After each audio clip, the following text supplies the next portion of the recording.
We're celebrating 50 years of Match of the Day in 15 minutes here on BBC One Northern Ireland. But first, a change to the schedule. As you'll know, yesterday our friend and colleague Gerry Anderson passed away. We'll pay our full tribute to Gerry in a few weeks' time. But now, a reminder of his wonderful, unique broadcasting style on the air.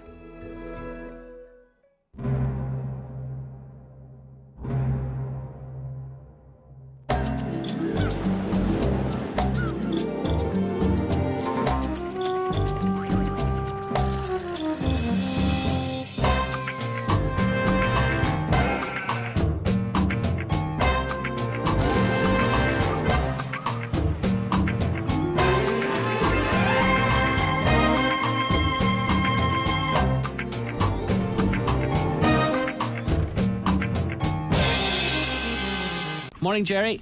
There's an awful lot of people working for you. What do you mean? An awful lot of people. I have a team around me. Well, where's my team? I don't have a team. Well, I only have him in there. And have you ever heard the notion of they're trying to push you out? You're one step closer to really a lot of people out there envy my slot. the scrap heap. You're so mean. Yeah. Right, go away now. Okay. Bye. Bye-bye. Bye. Bye-bye. Just calling one. Hello. Hello, Jerry. Yes? Jerry, do you see that carry on yesterday with what he called hypnotising the hen? Let me just explain this to the listeners. We were talking yesterday about the occurrence of a man.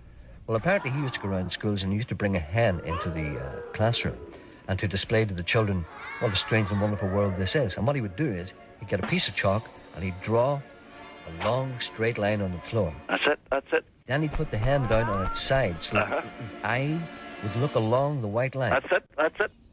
And the hen would never move unless someone came into his line of vision or broke the line of the line. They went out and got a hen. You went out and got a hen? There's a hen, one of the hen, best there. Oh, you had some outside actually grazing. Aye. Yeah. Well, through the line on the floor here. Put her down on the line, and she hasn't moved since. That's nearly 24 hours. It's 24 and 3/4 and gone on to 24 to 40, 45, 55. It's going on for what he called for 25 hours. So you can tell me from experience yesterday that it works.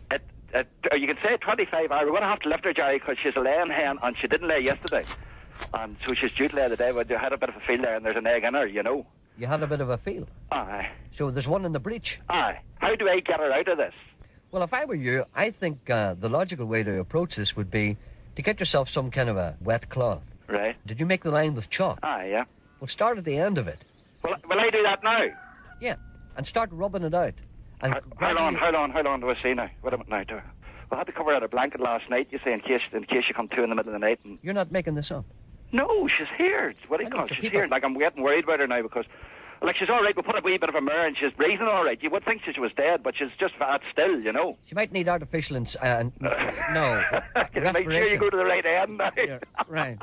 But can you come back to me when Well, listen, I'm just going to do it here now. Well, go ahead. I'm just going to do it here now. Hang on a second. Talk me through it. Well, I'm going to have to put this phone down. Hold on. Go ahead. See, let's hope that wasn't a hen.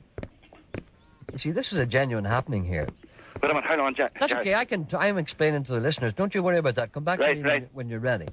You see, a lot of radio presenters would use this as a kind of a comedy piece, but this isn't a comedy piece. Watch her.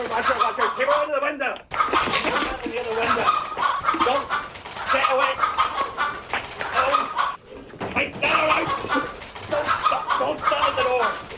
Sean, don't let her out. Let her out. Yeah, right. Let her out.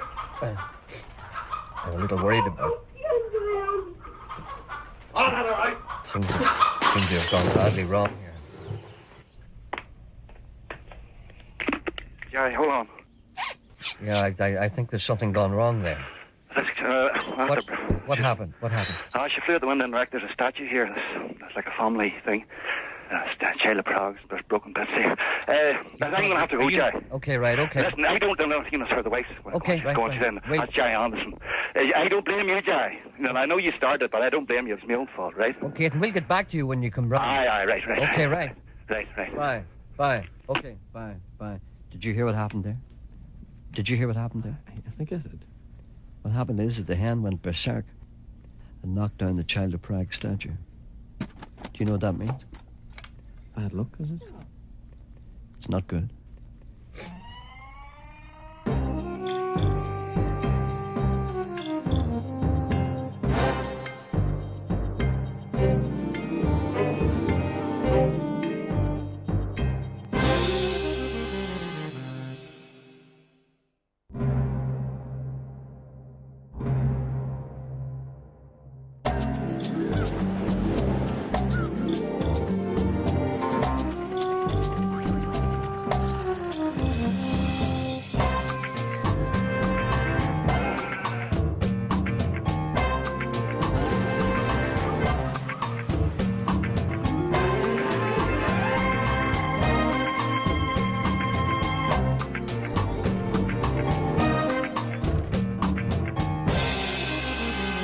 Morning, Jerry. Do you remember during the week, Stephen, you were saying that why don't they do an animated cartoon of you? And I said... I want a cartoon, Joe. If we got a football and a golf ball and put a wee bit of hair on the golf ball, that's his head, and that's it done. But we can't do it because not a lot of people have widescreen.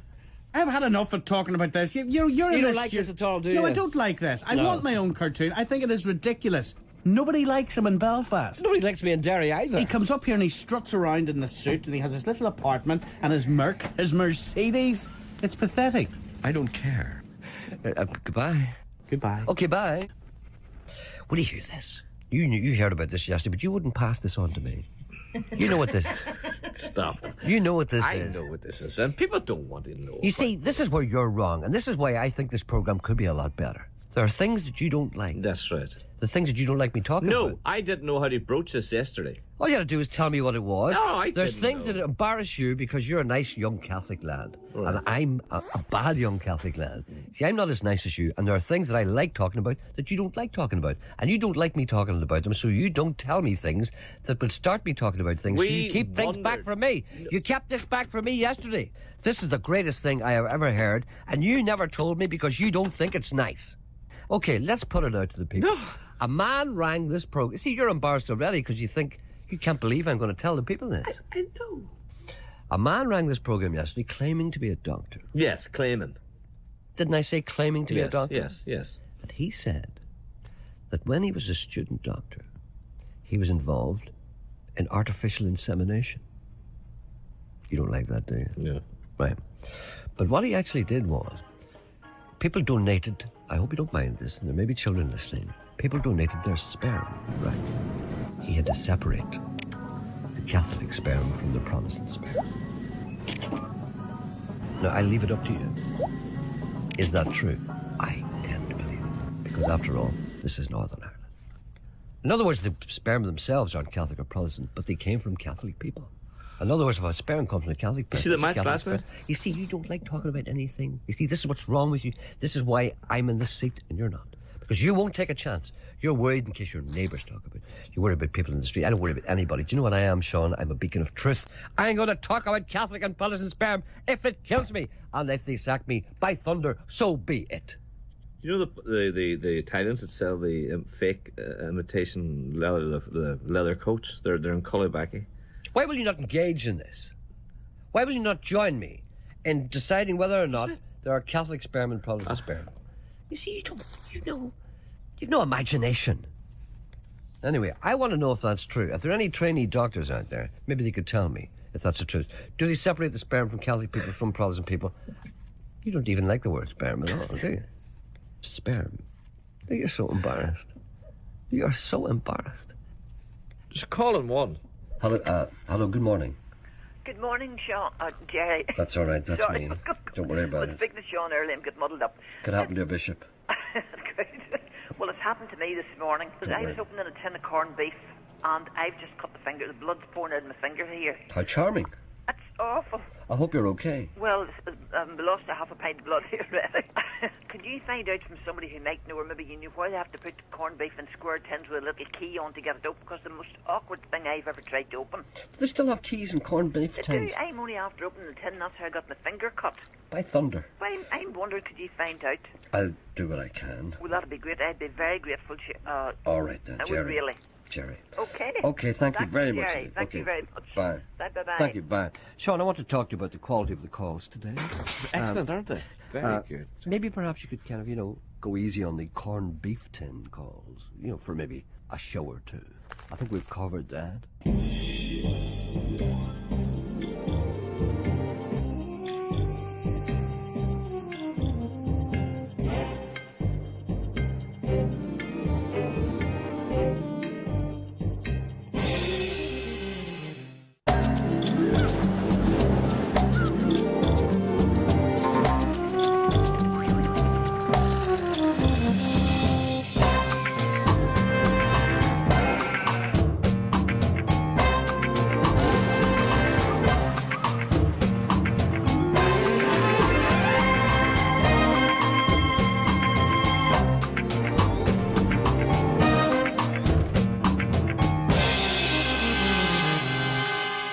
What about the man or the lady Where?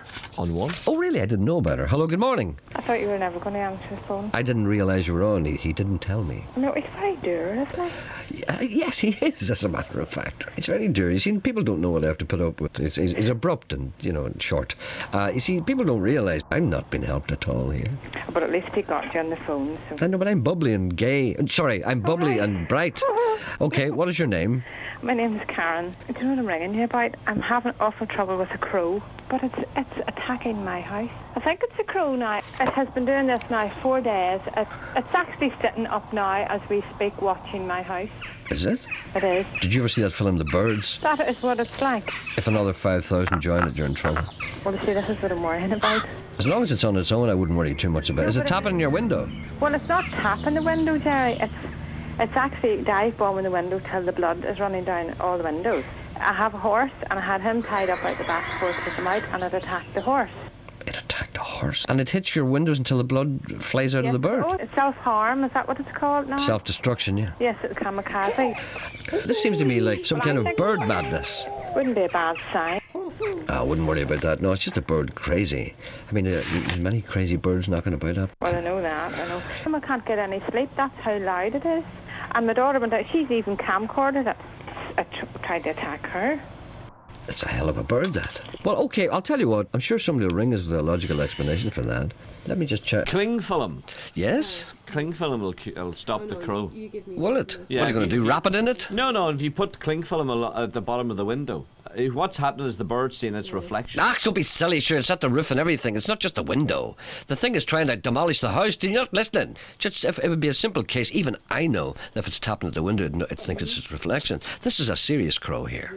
This is a crow that's determined to gain entry. Is this crow tapping at the It's ripping the roof off the bloody house. It's trying to demolish the house. It's not trying to tap the window. The woman's lying in her bed, terrified. You know that. Your wife's the same. Every night you come home. What's that noise? I'm doing my ironing. At the same time as talking to me on the phone? Yes. That's a lack of respect, isn't it? That's a lack of respect. Yeah. Could you please give a thank you to Mr. Geddes? Yes. For solving the problem of my septic tank. Okay, Mr. Geddes, thank you for solving Karen's problem with her septic tank. Do you remember I was on the phone months ago about my septic tank? Did they tell you to put a chicken in it? Yes, they told me to put something dead in it. Yeah, chicken will do, yeah. Well, I got a fox.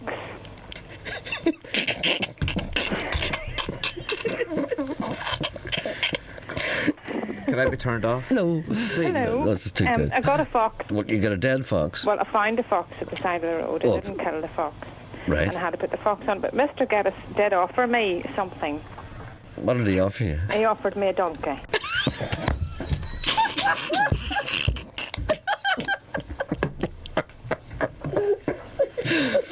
That's a bit big, isn't it? That's what I said. I said it wouldn't fit into the septic tank. You'd have to bend it over double. But would he kill it first before he put it in the septic? See, this is the thing about him. He would never kill a donkey. He would die of natural causes. I had to just go and look for something dead along the side of the road, and I found a fox and put it in the septic tank, and everything seems to come smelling of roses.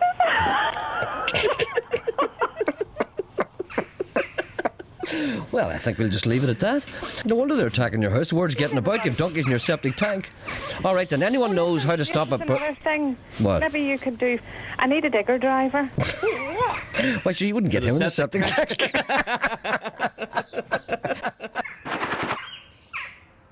He mightn't want to go in.